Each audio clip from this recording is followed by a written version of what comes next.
Bismillahirrahmanirrahim. Assalamualaikum warahmatullahi wabarakatuh.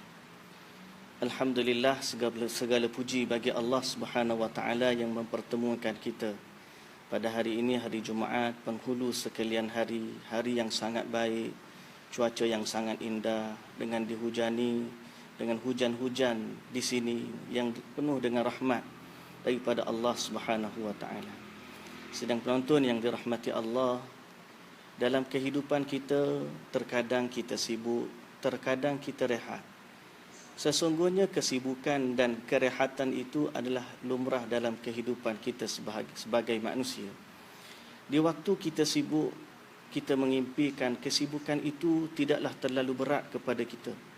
Dan di waktu kita rehat, kita merasakan itulah waktunya untuk kita melepaskan segala beban. Sebenarnya, yang menjadikan kerehatan dan kelapangan bagi kita ialah Allah Subhanahu wa taala. Perhatikan bagaimana Allah Subhanahu wa taala mengingatkan Nabi sallallahu alaihi wasallam dalam surah Asy-Syarh. Apa kata Allah Azza wa Jalla? A'udzu billahi minasy syaithanir rajim. بسم الله الرحمن الرحيم ألم نشرح لك صدرك ووضعنا عنك وزرك الذي أنقض ظهرك ورفعنا لك ذكرك فإن مع العسر يسرا إن مع العسر يسرا فإذا فرغت فانصب وإلى ربك فارغب. Surah ini dinamakan Asy-Syarh, surah kelapangan. Kenapa? Kerana Allah Azza wa Jalla mengatakan kepada Nabi sallallahu alaihi wasallam, bukankah kami telah melapangkan hatimu? Bukankah kami yang telah meringankan beban dosamu, yang telah memberati belakangmu? Lalu Allah Azza wa Jalla mengatakan, wa rafa'na laka dhikrak, malah kami muliakan sebutanmu, sehingga Nabi kita Muhammad sallallahu alaihi wasallam disebut oleh orang Islam setiap kali mereka menyebut Allah Azza wa Jalla dalam banyak tempat, seperti kalimah syahadah la ilaha illallah Muhammadur Rasulullah. Dalam azan juga begitu, dalam salat juga begitu, dan dalam kebanyakan tempat Allah Azza wa Jalla menggalakkan kita berselawat ke atas Nabi kita Muhammad sallallahu alaihi wasallam. Malah hari Jumaat juga adalah hari yang paling baik untuk berselawat ke atas Nabi sallallahu alaihi wasallam. Dan Allah Azza wa Jalla mengatakan dalam surah ini, fa inna ma'al usri yusra, inna ma'al usri yusra.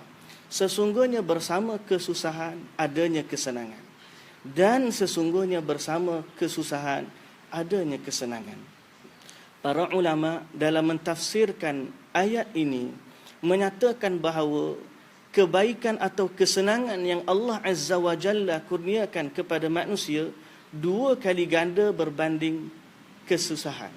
Naam, di saat kita merasa susah, pada masa yang sama Allah memberikan kepada kita kesenangan yang lebih. Tidak ada hari yang senantiasa gelap, melainkan berakhirnya kegelapan adanya cahaya. Tidak ada kemarau yang berpanjangan, melainkan sesudahnya ada hujan yang lebat. Kerana apa? Kerana Allah Azza wa Jalla adalah Tuhan yang Maha Pemurah, yang memberikan kebahagiaan dan juga kesenangan kepada kita. Lalu Allah Azza wa Jalla mengatakan kepada Nabi sallallahu alaihi wasallam, fa idza faraghta fansab wa ila rabbika farghab.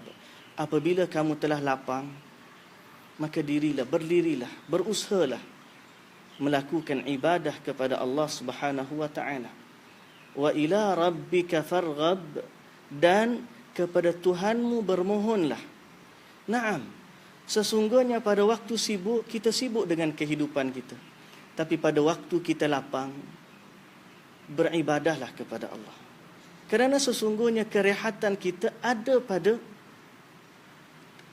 kerehatan pada diri kita ada pada zikrullah, ada pada ibadah kepada Allah Subhanahu wa taala. Perhatikan satu kisah yang mungkin sudah kita tahu atau mungkin ada yang belum tahu. Pada satu hari Rasulullah sallallahu alaihi wasallam selepas pulang dari peperangan membawa beberapa tawanan perang yang dijadikan pada waktu itu sebagai hamba untuk mereka berdiam atau tinggal di negara Islam. Dan hamba pada ketika itu bukanlah dipenjara, mereka malah diberikan kepada para sahabat dan dilayan dengan sebaik-baik mungkin. Sebagaimana Nabi berpesan, layanlah hamba sebagaimana, atau berilah makanan sebagaimana apa yang kamu makan, dan pakaikan kepada mereka dengan apa yang kamu pakai. Lalu pada ketika itu Fatimah anak Rasulullah sallallahu alaihi wasallam bila mengetahui rombongan tersebut, dia lantas pergi ke rumah Rasulullah sallallahu alaihi wasallam untuk minta dari tawanan itu seorang pembantu. Bila dia pergi jumpa dengan Rasulullah sallallahu alaihi wasallam atau ke rumah Rasulullah sallallahu alaihi wasallam, Fatimah tidak menjumpai Nabi. Sebaliknya menjumpai Aisyah radhiyallahu anha, dan dia pulang selepas mengkhabarkan kepada Aisyah hajatnya. Pada waktu malam, waktu dia hendak tidur, sudah berbaring di tempat tidurnya, tiba-tiba Rasulullah sallallahu alaihi wasallam datang ke rumah. Rasulullah dengan anaknya Fatimah terus bertanyakan khabar tentang hajat yang dia datang ke rumah Rasulullah sallallahu alaihi wasallam tadi. Dan menariknya, apa yang diajarkan atau ditawarkan oleh Rasulullah sallallahu alaihi wasallam kepada Fatimah, iaitu Nabi sallallahu alaihi wasallam menyatakan sebagaimana hadis yang diriwayatkan oleh Al-Imam Al-Bukhari. Hadis yang diriwayatkan oleh Al-Imam Al-Bukhari, di mana Rasulullah sallallahu alaihi wasallam mengatakan, "Ala adullukuma ala khairin mimma sa'altuma?" Hendakkah kamu aku ajarkan sesuatu yang lebih baik dari apa yang kamu minta? Apa dia?